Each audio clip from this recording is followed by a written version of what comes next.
Okay, I'm just going to, I'll leave ours on mute until you introduce Teresa, of course. Great, thank you. Okay, so I think we will have some more people join us, but I'll get started. First, I'd like to say hello and welcome to those who are here so far for our webinar on philanthropy in rural Nova Scotia. That's being hosted by the Rural Communities Foundation of Nova Scotia, Dalhousie Faculty of Agriculture, and the Rural Policy Learning Commons. My name is Maggie McMichael, and I will be moderating today's webinar. I think we're going to have a really interesting webinar. There's a good selection of panelists, including researchers, and I guess we would say some practitioner people who are doing work with philanthropy on the ground here in Nova Scotia. So for those who are tuning in, your microphone will be muted, but at any time if you have a comment or question, you can click on the chat button at the bottom of your screen and type that in, and there will be hopefully lots of time at the end to have a discussion, and we'll get to those then. So just an overview of what the flow of things will be today. First, we'll have Teresa MacNeil introducing the Rural Communities Foundation of Nova Scotia and what that organization is and what they do. And then we'll have two presentations looking at research on rural philanthropy and community foundations, first by Kathleen Kevany and then Ryan Gibson.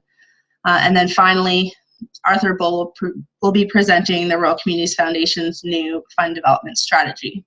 And then, as I mentioned, at the end, we'll have times for question and answer. So I'll be mostly sitting back, but I will be doing introductions of our panelists as we move through. So first, to introduce Teresa. Teresa MacNeil lives in Johnstown, Richmond County in Cape Breton. She's a retired professor of adult education from St. FX University. She joined the board of Rural Communities Foundation 10 years ago and has been active on the granting and fund development committees. She currently serves as board chair. So I'm going to stop sharing my screen, Teresa, and you can start sharing yours. Shall I go ahead? Can you hear me? Yep. Thanks, Meg. Well, my role here this afternoon, as you said, is to tell you a little bit about the Rural Community Foundation of Nova Scotia. We want you to ask questions about it too, if you would, because we want you to think about our organization, and as we tell you more this afternoon, especially when Arthur is speaking, we're very, very concerned about the whole philanthropy idea, and we'll tell you a little bit what we're doing, and you might give us a few ideas about what's good or bad about what we're trying to achieve. Our foundation was formed about, actually in 2001, and it was done through a partnership between Literacy Nova Scotia and the Coastal Communities Network of Nova Scotia. These two organizations took some money, approximately $350,000, that was left over from the TAGS fund. If those of us who live in this part of the country know that was the Atlantic Groundfish Strategy, and it was coming to an end in 1999, and there was some money left over through the province, and I guess it was through the province, and it was a federal program, DFO program, and 150,000 of that was put into an endowment fund. And out of that endowment fund, which still exists, we have been taking the earnings, and you can imagine that these days the earnings are pretty slim on $150,000, and using the money to grant to projects in local communities, in rural communities of Nova Scotia, for projects that would create some development in their communities. And we now do this. Yes? Sorry to interrupt. Did you have a PowerPoint? No, I do not. No, okay, that's fine. Just checking. No, I'm glad not to have one, actually. Yeah, okay. If you don't mind, and I'll just take about 4 minutes more or so. Yeah, no, go right ahead. But anyway, the focus used to be on anything that sounded good in the beginning, whether nutrition or affordable housing and so on. But after a while, through a lot of consultation, we ended up with a focus that we are maintaining on local leadership development. At any project that would be having in it an emphasis on developing local leadership we'll give a priority to it. We have some pretty excellent experience with grant making. We've honed it fairly carefully. We have got some pretty good criteria. We always have far more applications, and we're excellent applications, and we're able to fund. We only fund to the extent of $15,000 a year and a maximum of $5,000 per project. So it's not a great show. So more reason why we should be telling you that philanthropy, because we are going now into to try to raise money, but always, always, always for us, the emphasis is on making a contribution to a community so it can develop in the rural areas. All told, since the beginning, we've had 38 projects funded, dealing with many local concerns, and among them are the out-migration of youth, the increasing population of seniors, and the absence of employment opportunities in rural communities. Being 14 years old now as an organization, we're the older of two community foundations in Nova Scotia. The other one is called the Community Foundation of Nova Scotia, and we're not at all the same, and we speak to each other, and we even considered at one time coming together, but we decided we have quite different functions, and so we didn't go ahead with that. Along the way, we've had some projects because of money given to us through the province of Nova Scotia, one relating to innovation in rural communities, a very successful 2-year program, and we were seen by the province as being competent in granting, and so we're able to have, did I say 200,000? I don't think I said how much. It was $500,000 for 2 years, and we gave virtually all of it out to projects, some of them, the maximum being $50,000. Love to tell you about that, but I'm not going to, because this is not what we're about this afternoon. We're about getting at rural philanthropy. And as you will later hear from Arthur Bull, it is of critical importance for us to work in concert with other organizations whose interest is in the advancement and indeed in their survival of rural in Nova Scotia.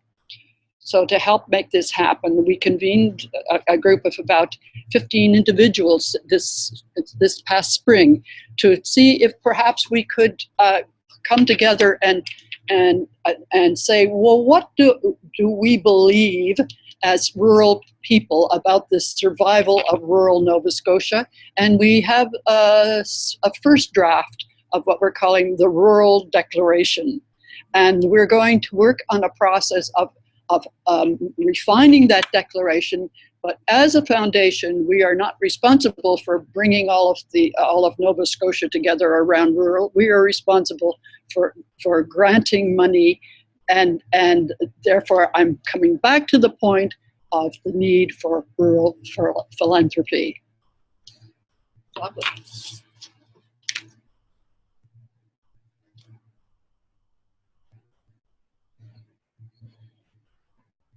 Okay, Maggie.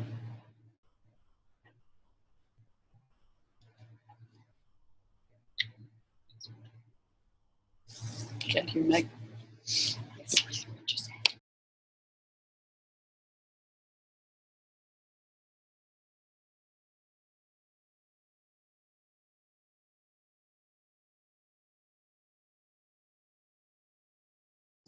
Hi, sorry. Hello? I think I was muted. Yeah, we can hear you now. Okay, so I'm just going to quickly introduce Kathleen. She's a professor at Dalhousie's Faculty of Agriculture, and her research focuses on the intersections between agriculture, food, and well-being at both the community and individual levels. She currently serves as director of what is currently in flux, but the Rural Research Center at the Dalhousie Faculty of Agriculture. So I'll stop sharing, Kathleen, so you can put up your PowerPoint. Great.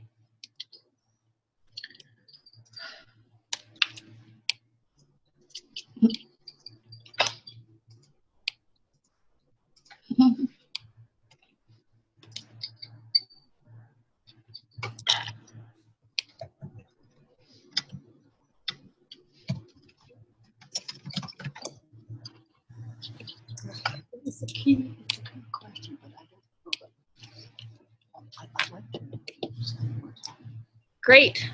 Well, thank you for the opportunity to share some thoughts on rural philanthropy, particularly on how we're nurturing community through the work we all do in disparate ways, some in raising funds, some in raising awareness and raising friends.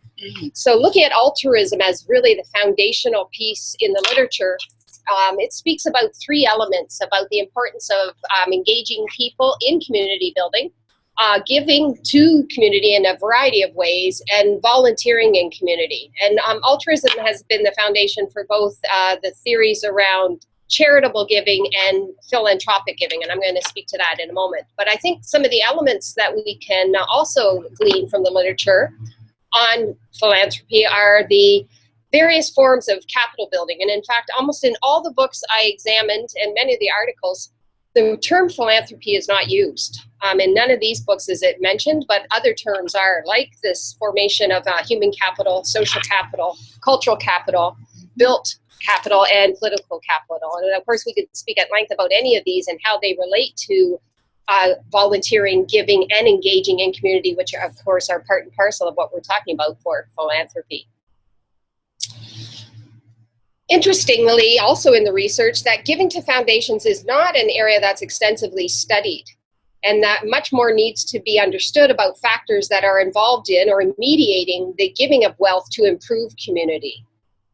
There are many families that are going through transitions in wealth from generation to generation, and over the next 10, 15, 20 years, we're going to see extensive bodies of funds, potential pools transferred, and land is certainly one of those considerations, as well as other forms of legacy from family, but it's an area that's under examined in terms of the research. So for something to be considered altruistic, or altruism, has 5 dimensions. This is from 85, 86, so I'm sure we've updated in many ways, and Ryan probably has more to speak to on some of these elements as well. But 5 elements that are described are that it needs to be of benefit to others, that it must be voluntary, it must be intentional, and that giving, in fact, is the goal itself, and it's performed without a required reward. And I think this last one, probably many of us would update, that many people now give with the expectation of the very least a tax receipt, a charitable donation receipt. So at the very least, I think 5 is likely tempered, but it's possible that others also, people on the webinar, might have thoughts on that. Charitable giving has to do quite distinctly in the literature and in practice from philanthropic giving. Charitable giving often involves engaging with compassion and empathy, particularly around like more current critical issues, looking at issues of disadvantage, those in need, less prosperous pockets of communities, for example, are often honed into around charitable giving. And in many cases, it has a strong religious foundation. It has an orientation towards the immediate well-being of individuals and families, like health concerns. Many of the organizations in Canadian society certainly were built by religious organizations like schools, churches, and hospitals, with the intention that there was a strong charitable element to that work. Somewhat contrasting, although very similar in some ways as well, is philanthropic giving that involves giving to better humankind for more than the short term, but having a longer term orientation to it. And it largely comes out of more secular foundations, and it really reaches back to working in the development of democratic societies. What did forming democratic societies require? It required individuals also to own some of the responsibility to care for each other and to build nests, if you like, to assist those less advantaged, and to build strategies around building the society's vision and the structure to make it all come to fruition. So in comparing just some examples of giving, this study largely comes out of Ontario, the Rural Charitable Sector Research Initiative, and just a few examples that rural giving compared to urban giving, that rural members are more likely than urban to give at 91% versus 84%. Rural are slightly more likely to give to a cause because they knew someone directly affected by the issue at 76% versus 72%. And rural are less likely to donate for religious obligations or for more of a moral sense. There's more reasons why rural members might give, although that difference is very slight there, 31% versus 34%. So is it values that are driving a lot of the philanthropic efforts, and particularly around rural philanthropy? Are there rural values in relation to rural life? Or are these fabled rural values? And I just want to read to you a piece from the Rural Communities recent book. Actually, it's a 2016 publication by Cornelia Butler Flora. And this I just picked up at our recent rural conference in PEI that was well organized by Ryan. Thank you, Ryan. And these quotes come from this page 74 of their book that asks about, are these rural values operating? Urban workers are lazy and rural people work hard. Urban people are secular and atheists, while rural people are religious and God-fearing. Cities are corrupt and rural people are honest and law-abiding.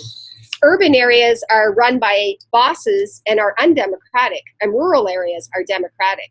Cities are hotbeds of un-American sentiment and rural areas are patriotic. Wow.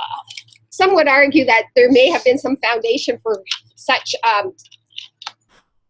perhaps disparate voices around how urban and rural identified themselves. But I think many of us agree that many of those are fabled rural values, and that we would constitute ourselves similar to urban residents in many ways, and we could also find some distinctions. But it really is values that drive giving. It's values that drive all the forms of altruism that we spoke about. So neighborliness and helping out in times of need were described in 1955 as functional values that really have become much less functional in that things have become mechanized, that we haven't needed our neighbor so much for some of these tasks that previously we used to do in concert with each other. Also, studies have found that rural members valued benevolence, universalism, and self-direction. And there's a strong call for recognizing the resiliency and the self-determination of many rural centers. Many argue, and in fact in our own research, Maggie and I did some research in this area, that they find themselves self-reliant out of necessity. They're often removed physically and otherwise from power centers, so they find themselves to be strongly self-directed. But there is some inconsistency also in the findings around values, in that questions about tradition, as these fabled values might suggest, or about power, are not necessarily rural or urban. And in fact, there are many of these qualities that show up in both rural and urban settings, of course. So some of the evidence that's talking about the importance of feeling good to give. Factors that are most influential in giving is the involvement in community. Also, giving is something that people want to contribute to, where already we can see signs of it being positive, and that the investment would be well used to enhance, to create even greater good. Putnam speaks a lot about this very important focus on emphasizing the positive. And we want to engage donors. We want to build on the sentiments of community satisfaction, attachment to that place, and to pride. Those were found to be far more instructive or influential in engaging people to give. In terms of some few pieces on rural development, and I'll end my piece and we'll pass over to Ryan, are the consideration of collectivism, philanthropy, and perseverance were found to be very critical considerations in the work in developing countries. And our colleagues from the Coady International Institute have been working on asset-based community development for many decades, and building on the work of John McKnight and Cressman. And impoverished communities are able to build upon some of these earlier values we mentioned about being self-reliant and being compassionate, but also making that as a foundation for teaching about citizen engagement, about the role as members of a collective, and that forms a public spiritedness that I think there are many examples in this book from clients to citizens that really speak to how powerful communities can be when they engage in their own active development. So the last piece I just want to comment on is the importance of appreciative communities. And in the work that I do, we often look at it, challenges in society through an appreciative lens. Where can we already see successes? So I think building on communities that have assets and gifts, and that we are citizens, not consumers, and we are stronger rather than weaker. And it's really focusing on strengths and capacities rather than needs and deficiencies. In his work, McKnight and Cressman and Block and many others have written about this, that organized professional systems are capable of delivering services, but only associational life is capable of delivering care. And I think that distinction is a real important, subtle one for many, but really an important one in terms of the human dimension and the humanization of our giving and the role of our organizations like a foundation that strives to better community. And finally, sustainable transformation is constructed in those places where citizens choose to come together to produce a desired future. So that is my bit that I wanted to contribute for today's conversation. I look forward to conversation coming up. Yeah, very good. Okay, thank you, Kathleen. If you could just click stop sharing. Yes, I can. There you go. Perfect, thank you. Yeah, so that was a great overview of some of the history and theory around philanthropic giving. So next up we have Ryan Gibson, and he's a former president of the Canadian Rural Revitalization Foundation and current president of the Canadian Community Economic Development Network. He's also a professor in the geography department at SMU, and his research focuses on rural development, regional governance, and philanthropy in rural Canada. So go ahead, Ryan. Thank you for that introduction. I'm just pulling everything up here. I'm hoping you can now see the screen. Yep. Excellent. So I think where Kathleen left off is a great building point, and the comments that Teresa provided at the very beginning paint a really good picture for the local context, some of the theory, the history, and the rationale behind why people are giving. And I chuckled to myself. I'm glad my mic was muted, Kathleen, when you mentioned that there was not a whole lot of research on philanthropy back in the 1980s and 90s, and unfortunately it still is that case. We do not have a strong understanding of what is happening and the causal relationships of why some things are happening and why some things don't happen. And over the past 10 years, this has been one of the passions of myself, is trying to understand how do rural communities, small communities, agricultural communities, northern, remote, isolated communities, how is their future linked, supported, or facilitated by philanthropy, and in particular looking at community foundations like the Rural Community Foundation of Nova Scotia. We know that rural communities, whether it be here in Nova Scotia or elsewhere in the country, have been witnessing just decades of dramatic changes, whether it's been the dismantling of rural and northern institutions, whether it's been the outmigration of young people or skilled workers, whether it's been economic restructuring or just simply disappearance of economic opportunities.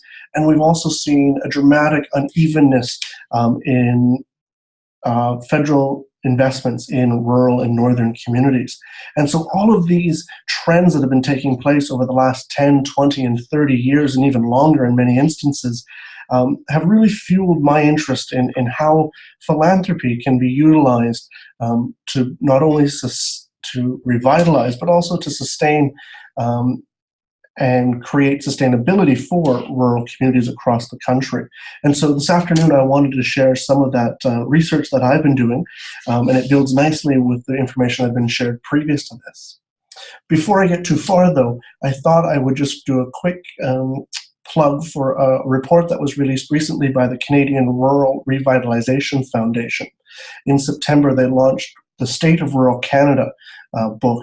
It is a collection of about 15 chapters, and there is a chapter devoted to each province and territory of Canada, outlining the rural reality that exists in those jurisdictions. And the report, I think, speaks largely to the same things that we've been talking about. at its core, the report is arguing that in Canada, we need a new, robust vision as well as policies to really support and enhance rural communities.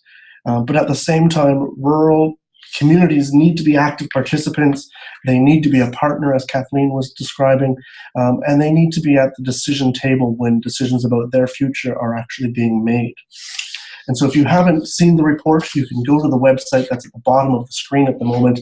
You can download the entire report for free, or you can look at it and read it online. What I wanted to give people a sense this afternoon is just some of the breadth of philanthropy and rural engagement in Canada. As Kathleen said, philanthropy is not new. Rural, especially in rural areas. We've seen it historically over the last 100, 150 years, and we have an ability in rural communities to help out when things are not going the way we like it, whether it's been reactive to a house burning down, or even in celebrating new lives being born into the community. There's a long history of rural people being charitable.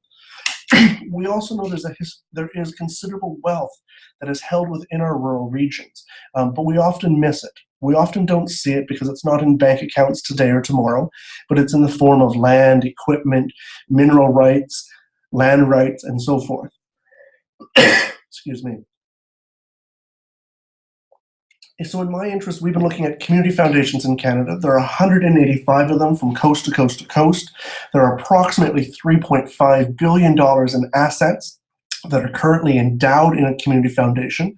And for those that may not be familiar with this language, an endowment means that it's been money that has been gifted to a community foundation to manage over the long term, and most community foundations will invest that initial money in an account, in investments, and never spend the original donated amount. The foundation spends the interest that is generated off of that investment, which allows them to have a very much a sustainable long-term future. And as you can see, those 85 robust foundations in Canada a couple of years ago gave out $143 million in grants. And these are grants to support a wide variety of initiatives, but these are initiatives that are determined and priorities that are set by local people that live in local communities. And so whether that's supporting the culture and the arts, whether it's supporting sports, whether it's healthcare and social service delivery, these are the decisions that the board of directors at community foundations that are based in regions and in communities get to make. What's interesting is that 92 of the 185 community foundations in Canada are based in communities with less than 10,000 people. That's almost half of them. Almost half of all collectively owned bank accounts, community foundations, are actually rural, which is absolutely phenomenal and a bit surprising considering that almost 80% of Canadians live in urban areas. If we look just to the Atlantic region, we have 10 foundations in Atlantic Canada. We have 6 foundations located in the province of New Brunswick. We have the Community Foundation of PEI. We have the Community Foundation of Newfoundland and Labrador. And here in Nova Scotia, we have 2 community foundations, the Rural Community Foundations of Nova Scotia, and then the Community Foundation of Nova Scotia. Collectively, these 10 community foundations in Atlantic Canada have $32 million endowed. That's $32 million in investments and bank accounts that every year generates interest. And that interest is what we're able, not we, I'm not on a foundation, but the board members of community foundations are able to distribute to their communities to address local priorities and opportunities that emerge. So when we look at some of this data around just where is this money, this is from 2003 to 2011, and this is the total assets of the Atlantic Community Foundations. And this is the total amount of money that they've been gifted. And as you can see that for almost every year since 2003, we've seen a gradual increase in the amount of assets that are held. We see in 2008 a slight decline, but if anybody recalls, 2008 was not a great year for financial and money markets with the economic recession. But the good news story is that we see community foundations getting increasingly more assets.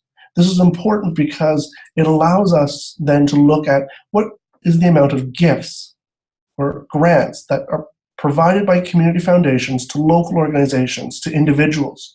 And what we see here is the fluctuation based on market return for investments.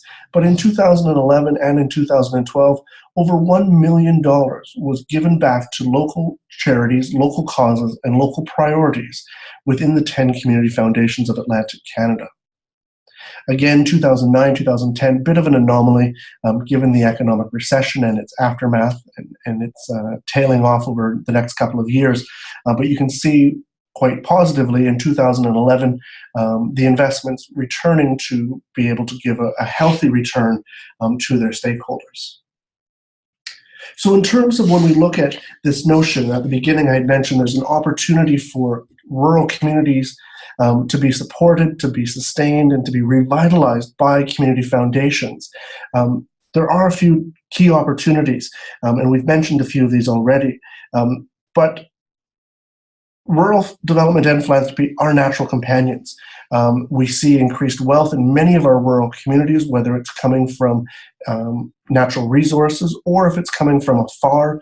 But we also see that there are lots of assets in rural communities that we often forget about that are only mobilized at the end of life, typically. So the sale of a house or the sale of equipment on that front. We also have in rural Canada a much stronger sense of community and a much stronger sense of attachment, both by those that currently live in our communities and those that have grew up in our communities but no longer live there. And this sense of community and the sense of place is a key attribute that community foundations need to figure out how to tap into. How do they connect to people who used to live in their community that have maybe some wealth that they would like to gift to that community foundation to help support the quality of life, the well-being, to support the community apparatus, the infrastructure that made it an enjoyable place to live.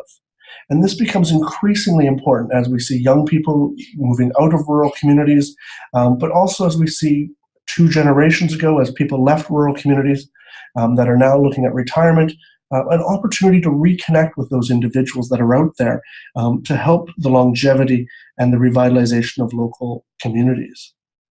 We also have an opportunity in Canada, and as I mentioned at the beginning, we don't have a robust information or understanding of rural communities and philanthropy, let alone philanthropy in general.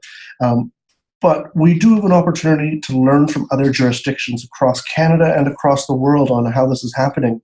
And when we look particularly to our colleagues in the United States, we see at the state level, places are doing phenomenal, innovative work to encourage the donations that are taking place to local community foundations, to ensure that wealth that is in the community, that it does not simply leave when we start to see intergenerational transfers of wealth. So for example, when my family, my parents pass on, I grew up in rural Manitoba, their wealth is most likely going to be sent equally between my sister and myself, but neither of us live in rural Manitoba. So that means upon the death of my parents, 100% of their wealth, the wealth that was generated from that community, will leave. And that wealth will leave, and there are very few, if any, opportunities to bring that wealth back to the community. And so in the United States, we see very robust strategies and innovative methods to ensure that the wealth that's in our rural communities, a portion of that remains in our rural communities to support the longevity and the revitalization for those areas. But this, as I was mentioning, it is a time-sensitive window to capture this wealth. We know that we have aging populations. We know that young people are not always returning to their home community. And so how do we find ways to actually figure out how to capture that wealth? A, first off, to identify where that wealth is, and B, to figure out ways that we can capture that wealth so that we don't miss the opportunity when it does leave our community, because often it is unplanned and we have very limited opportunities. In some of my research, I've been asking rural community foundations their familiarity with transfers of wealth from generation to generation, as well as their long-term planning around how philanthropy can be utilized to support rural communities. And in general, we find there is a very strong lack of familiarity between community foundations and philanthropy and other actors that are in our rural communities, our environmental groups, our seniors groups, our youth groups, for example. We also have a challenge in many of our communities that there's a perception that many families are not rich enough to contribute to the community foundation, and a perception that it is only that of the elite and that many people simply don't qualify. We see a concern throughout rural Canada and the community foundations that most of them have very limited opportunity to tackle the transfer of wealth potential that's going to be out there. And for example, when we look to community foundations in Atlantic Canada, out of the 10, only one of the 10 actually has a formalized strategy for how to capture the transfer of wealth between generations. But 5 of the 10 foundations think that they're well positioned to capture that wealth, but yet only one of them actually has a plan for how to do it. And so this notion is one that we can learn from our American colleagues around how to keep the wealth in our communities so that we can have long-term benefits from that. And so this was a question I'm often asked: is philanthropy the missing key to rural development or sustainability? And my answer is always, it's not the missing key. It is one of the keys for the future of rural communities. And it is a unique opportunity and a unique platform that can be utilized to really be creative around the long-term thinking and creating long-term priorities through the use of existing wealth. This is a rare opportunity because too frequently rural communities are dependent on external funds, whether it be from government or from business, to do major development, to make substantive and significant changes in their communities. Philanthropy and community foundations is one of the few opportunities that communities have almost complete control over how they go about collecting wealth and how they go about spending the interest that's generated. There are a series of rules that come with charities in Canada. However, the decision-making is truly that it is local, and it is local people making local decisions about local priorities. So I'm going to leave this key messages here, but in a sense, I'm going to wrap up with that. There are a few resources that I've got listed here on this slide that have been done. I see Josh Barrett is on this call. Josh and I have done a lot of work throughout 2011 to 2014 on charitable giving and assets and looking at this intersection between philanthropy and rural communities in Atlantic Canada. There's also some work that's taken place out of Manitoba that I can leave you with. And all of that can be found at that website, or if you want to drop me an email, I'm more than happy to connect you with that. But maybe I can turn it over to yourself, Meg. Yes, thank you so much, Ryan. It's really great to see some of the opportunities that are there for rural communities when it comes to rural philanthropy, and I think that the Rural Communities Foundation of Nova Scotia is kind of jumping on some of those. And we'll learn a little bit about that right now, actually. So it's my pleasure to introduce our final speaker, Arthur Bull. And Arthur Bull is the chair of the Rural Communities Foundation of Nova Scotia. He's also the executive director of the Bay of Fundy Marine Resource Centre and member of the coordinating committee of the World Forum of Fisher Peoples. In the past, he's also been chair of the Coastal Communities Network, co-director of the Rural Communities Impacting Policy Project, and a senior policy analyst in the government of Nova Scotia. And he's also a musician and writer. So Arthur, you can go ahead and share your screen and your PowerPoint. Thanks for that introduction, Maggie. We've had a really informative overview from Kathleen and Ryan, and I want to, in a sense, come back to Teresa's introduction, because I'm going to be talking about the Rural Communities Foundation of Nova Scotia. In particular, I'm going to be talking about how we're going ahead with our fund development strategy. So having got that overview, we're now going to give an example of one particular rural foundation and how we're trying to navigate these waters. And it's a good opportunity for us because this is very much early days in this fund development strategy. So it's good opportunities to try and explain it, for one thing, but also an opportunity to get some feedback and questions from you. So it's good to be here. Teresa did give a good overview in terms of the foundation, the community foundation itself. I want to give a little bit of background or context for the fund development strategy in particular, very briefly. Those of you who are on the webinar, Nova Scotia will be very familiar with this list. We have heard it recently, loudly. We've heard it for decades. Declining aging population, health issues, economic and fiscal issues, questions about natural resources, lack of economic growth, reduced public services. The list goes on. It's a litany we're very familiar with, and it's a serious one. We don't hear so much about is that rural communities are also a place where we find solutions to some of society's most pressing issues, whether it's stewardship of natural resources, questions of Indigenous title, questions about climate change, and how to deal with changing demographics, citizen engagement, transportation, and questions of innovation that involves social, economic, and environmental combined. So these are things that rural communities are uniquely placed to address. And these are not just rural issues, they're issues of all of society.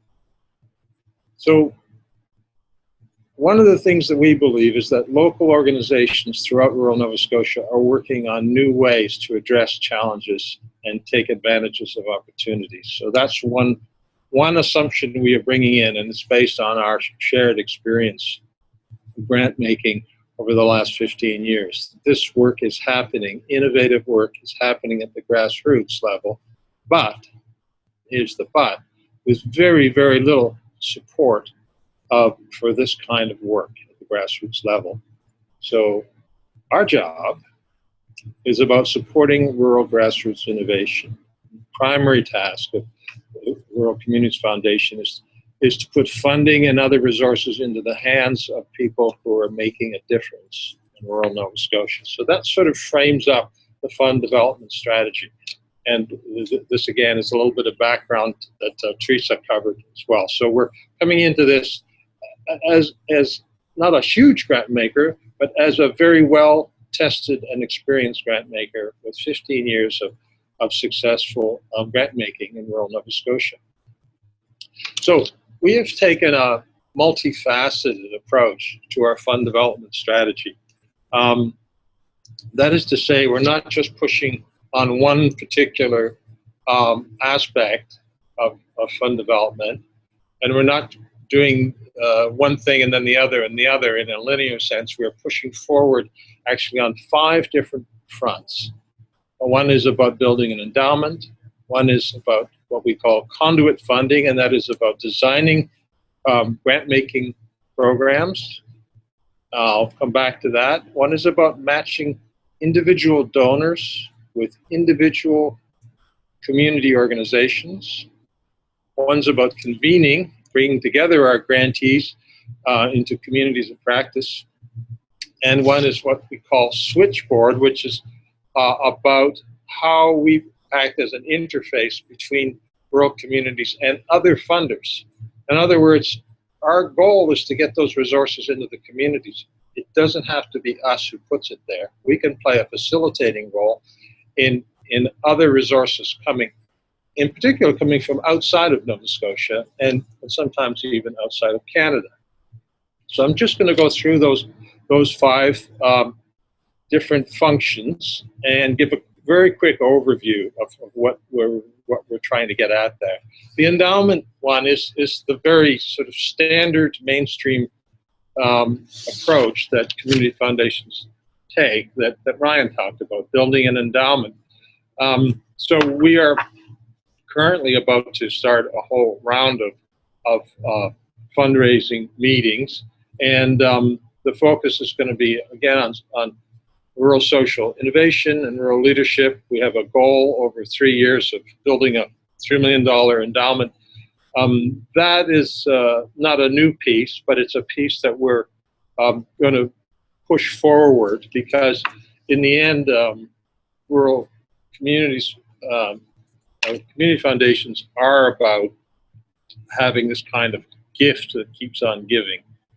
So we're not dropping that, but what we are doing is adding some other functions. And what we call conduit grant making is when we actually tailor a grant program that is targeted to specific issues and populations. In other words, we are a grant maker with a good track record as a grant maker. We know how to give money away in an accountable and accountable way with low overhead and efficient, and it's something that we know how to do.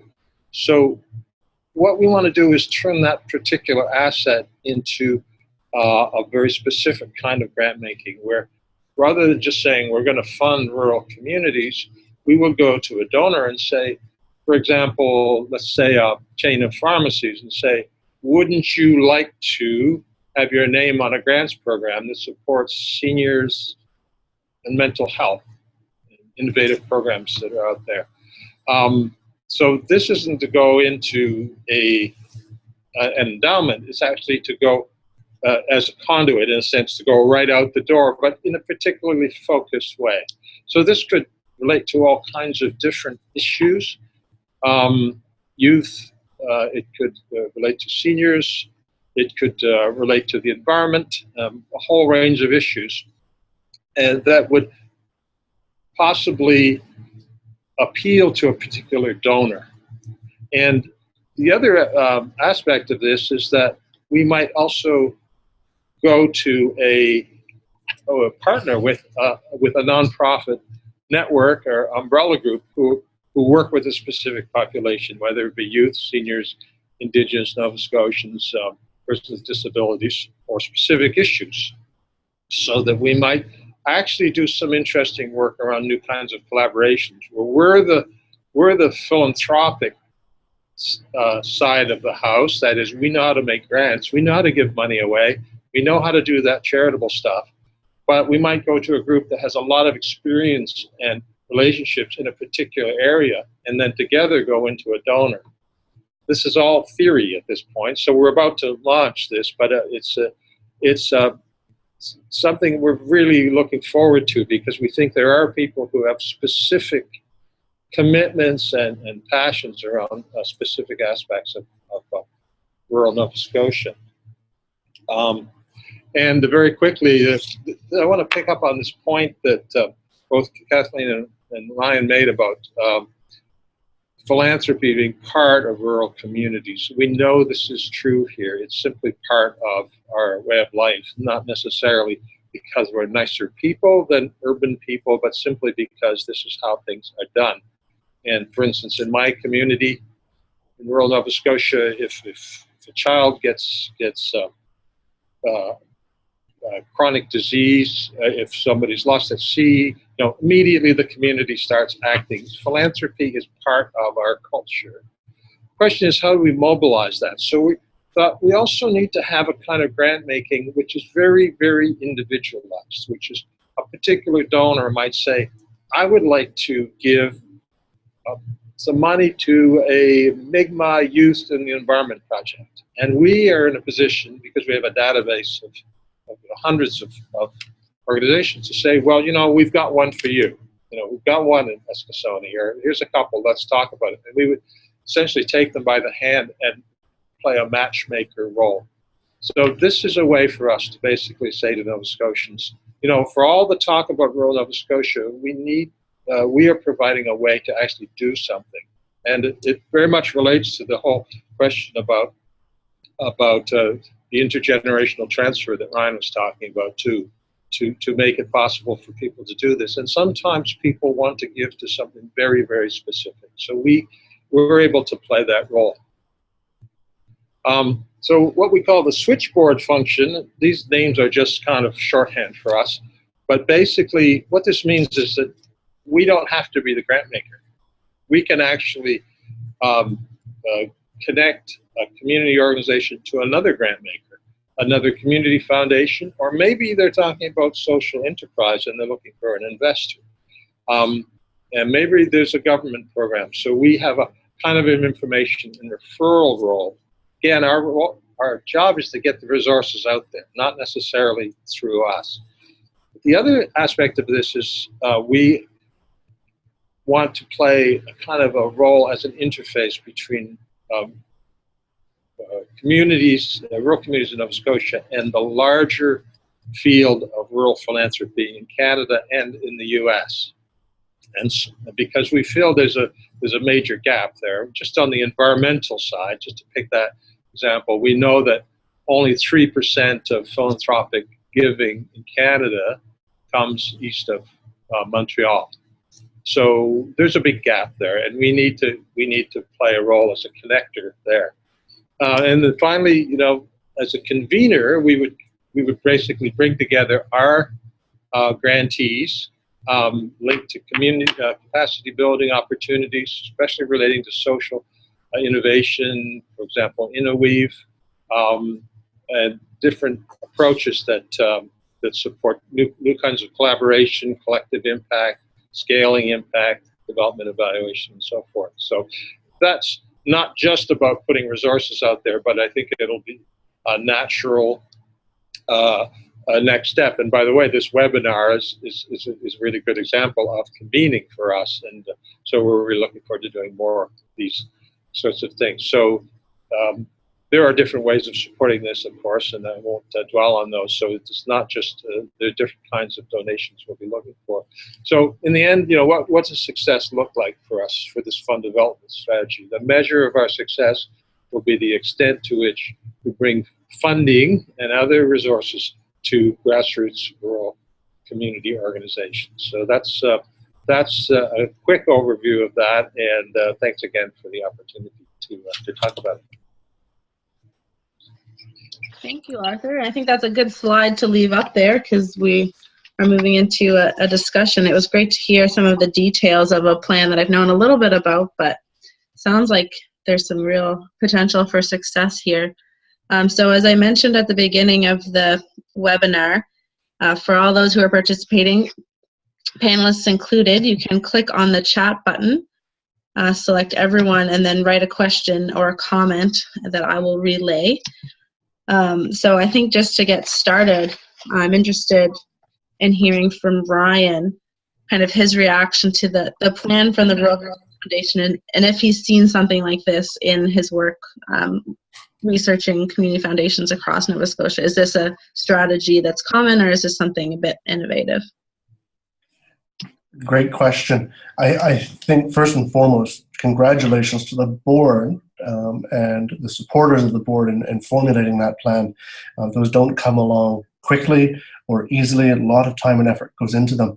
And I think what my notes I wrote down here are, one is, I think the diversity of the five-prong approach, for the lack of a better term, is really, really commendable, because it's one thing to think that the foundation can do everything for everyone, but the position of saying we might be a matchmaker, and that might actually be a better use of our time, effort, and energy and money, as opposed to trying to have all the funds centralized under one umbrella, is a truly holistic and admirable, and I think a lot of foundations can learn from that, because some of them have very much a very narrow perspective on what they're looking to do, and this is not that. This is very much a robust strategy, and I think it'll be really interesting to see how it moves forward, and I anticipate that as a bit of momentum is gathered, it'll simply pick up more and more momentum. So congratulations to Arthur and Teresa and your colleagues.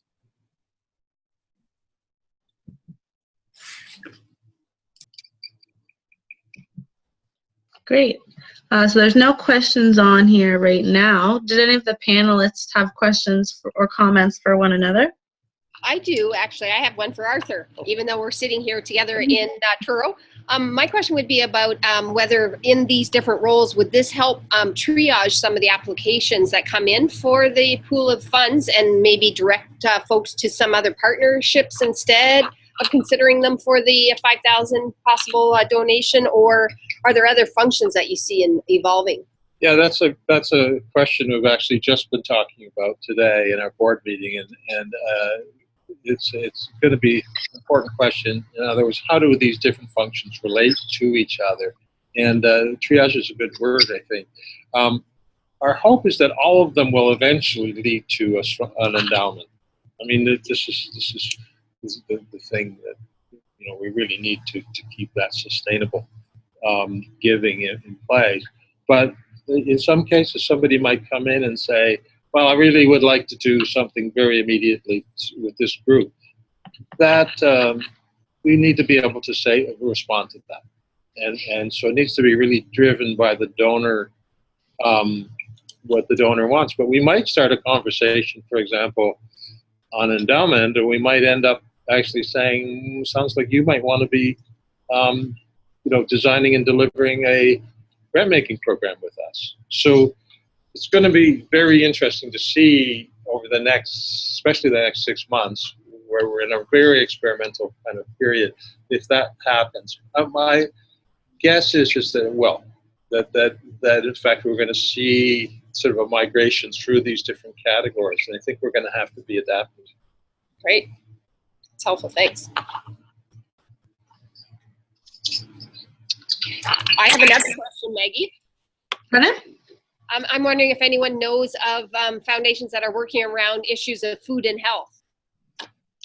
Mm-hmm. Arthur or Ryan? I don't know.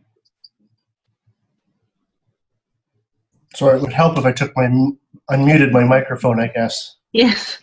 Just talking to myself happens frequently. There are a number of community foundations, Kathleen, that are looking at food, health, and well-being.